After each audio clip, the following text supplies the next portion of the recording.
책으로 배우는 투자, 어려운 투자, 재테크, 경제 책들을 핵심만 콕 집어서 요약해 드립니다. 나는 월급쟁이에서 이렇게 독립했다. 90년생 직장인이 5년 만에 20억 달성하고 퇴사한 돈 공부. 저자 장성원, 출판사 RH 코리아. 이 책의 저자에게는 굉장히 특이한 점이 있습니다. 90년생이고 공기업을 다니면서 월급으로 175만 원을 받았었습니다.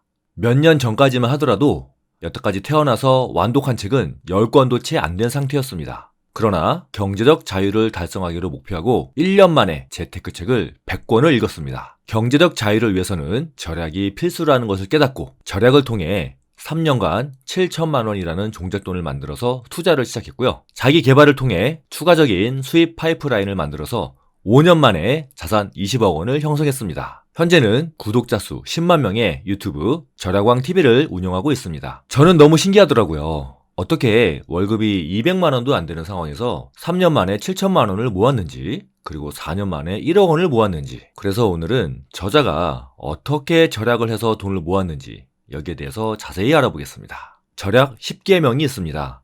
이를 통하면 절약이 더 쉽고 재밌어질 것이며 나약한 마음을 붙잡는 데에도 효과가 클 것이라고 합니다. 그럼 지금부터 절약 10계명에 대해서 알아보겠습니다. 1. 남는 돈을 저축하지 말고 저축하고 남는 돈을 쓰자. 일명 강제저축입니다. 4년 동안 현금 1억 원을 모을 수 있었던 1등 공신입니다. 월급을 받으면 저축할 돈을 바로 이체합니다. 월급 200만 원을 받으면 70%는 바로 적금 통장에 이체했다고 합니다. 그리고 나서 남는 돈을 썼다는 거죠. 남들은 무엇을 살지, 어떤 맛집을 갈지 고민할 시간에 습관적으로 강제 저축을 한 것입니다. 월급에 남는 돈을 저축한다고 생각하면 절대 돈을 모을 수 없습니다. 의지와 열정만 있으면 가능하다고요? 인간의 의지는 나약합니다. 의지만 철석같이 믿지 말고 강제 저축 같은 시스템이 필요합니다. 열정이 넘치는 사람도 주기적으로 동기부여를 하는 등의 리프레시가 필요합니다. 2. 불필요한 지출과 하기 싫은 일을 교환하지 말자. 이 말만 들으시면 잘 이해가 안 되시죠? 대다수 직장인들은 회사 가는 것을 싫어하지만 어쩔 수 없이 출근을 합니다. 월급 때문이죠. 마약 같은 월급을 받고 그리고 지출을 합니다. 그렇다면 이 월급은 어디서 나오는 걸까요? 이 월급은 당신이 하기 싫은 일을 억지로 하며 얻은 대가입니다. 즉, 당신의 지출은 회사에서 받는 스트레스와 등가 교환한 것입니다. 그렇기 때문에 지출을 하면 할수록 그토록 싫어하는 회사를 오래 다녀야 합니다. 저는 이 책에서 이 문장이 가장 와닿더라고요. 오늘 무의미하게 쓴 10만 원은 당신의 하루 일당일 수 있습니다. 그것이 누적되면 될수록 당신은 회사의 전속 노예가 되는 것입니다. 유명한 말이 있죠. 월급은 우리의 시간과 바꾸는 거다. 3. 한 번뿐인 인생 제대로 살자. YOLO. 당신은 오직 한 번만 산다는 뜻이지만 최근에는 현재를 즐기며 소비하자는 의미로 변질되었습니다. 맞습니다. 인생은 한 번뿐입니다. 하지만 그렇기 때문에 인생 계획을 제대로 설계해야 됩니다. 현재를 즐기는 욜로는 미래는 생각하지 않고 오직 오늘만 사는 하루살이와 같습니다. 한 번뿐인 인생 제대로 살기 위해서 장기 계획을 수립해야 됩니다. 그러면 지금 절약을 왜 해야 되는지, 그리고 돈을 왜 모아야 하는지 자연스럽게 알게 될 것입니다. 4. 연봉 인상률은 내가 정하자. 연봉이 5%만 인상되어도 연봉 3,600만 원의 직장인들은 매월 15만 원 정도를 더 받는 셈입니다. 하지만 연봉 인상률은 노사 합의를 통해서 결정된다고 해도 회사 측의 결정이 중요할 수밖에 없습니다. 즉, 우리 본인이 결정하기가 어렵다는 뜻이죠. 지금부터 관점을 바꿔보겠습니다. 우리가 마음만 먹으면 한 달에 최소 40만 원은 가볍게 아낄 수가 있습니다. 그런데 40만 원은 무려 연봉 인상률 13%에 해당하는 금액입니다. 생각만 바꾸면 회사에 기대지 않고도 자기 의지만으로 두 자릿수의 연봉 인상이 가능합니다. 5. 가끔은 절약도 절제하자. 절약은 최소 5년 이상 경제적 자유를 이룰 때까지 지속되어야 합니다. 그렇기 때문에 극단적으로 절약만 추구하는 것은 바람직하지 못합니다. 절약을 하겠다고 해서 한 달 소득의 90% 이상을 저금하는 사람들이 있습니다. 한 달 저축률을 월 소득의 90%로 유지하는 절약은 위험할 수 있습니다. 때로는 사람도 만나고 공부도 하고 여행도 다니면서 자기 개발을 해야 됩니다. 이것이 오랫동안 절약을 지속할 수 있는 비결입니다.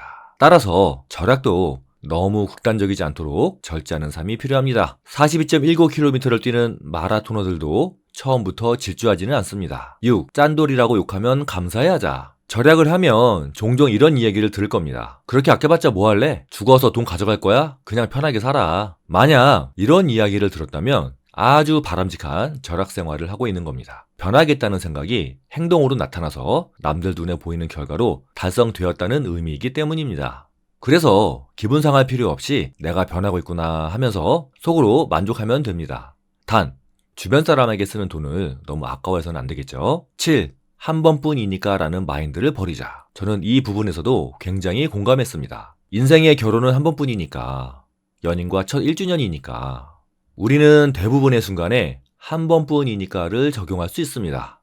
그런 순간이 인생의 한 번뿐이라고 생각하고 과소비를 하면 절대 종잣돈을 모을 수 없습니다. 한 번뿐인 순간은 줄줄이 이어져 있으니까요. 특히 결혼 준비할 때 한 번뿐이니까 라는 매혹적인 카피를 조심해야 됩니다. 무리한 결혼 비용 지출보다 결혼 비용을 아끼는 것이 경제적으로 더 여유로운 출발일 수 있습니다. 8. 남과 비교하지 말자. SNS에 수시로 올라오는 친구들의 인증샷에 부러워할 필요가 없습니다. 그것은 그들의 겉모습일 뿐입니다. 전 재산을 털어서 명품을 샀을 수도 있고 생애 최초의 해외여행일 수도 있습니다. 절약에 있어서 남과의 비교는 금물입니다. 타인의 겉모습만 보고 그들을 부러워할 필요가 없습니다. 설사 그들의 재산이 많고 투자 결과가 좋을지언정 사람마다 성공하는 타임라인이 다릅니다. 오바마는 40대, 트럼프는 60대, 그리고 바이든은 70대의 대통령이 되었습니다. 그렇기 때문에 여러분, 당신만의 속도가 필요합니다. 다른 사람과 경쟁하지 말고 자신의 과거와 경쟁하세요. 가장 어려운 것은 자신과의 싸움이며 가장 가치 있는 진보는 자신의 어제보다 나아지는 것이다. 9번형. 9. 예쁜 쓰레기를 멀리하라. 가치 없는 소비를 중단해야 됩니다. 흔히 말하는 장식품은 예쁜 쓰레기에 불과합니다. 우리는 일상에서 습관적으로 이런 물건을 수집합니다. 하지만 이런 물건들은 환경 오염은 물론 우리의 지갑을 털어갑니다. 대표적인 것이 여행 기념품들이죠. 정작 집에 돌아와서는 거들떠보지도 않죠. 뭐하러 돈과 시간을 낭비하면서 쓰레기를 살까요? 10. 마지막입니다.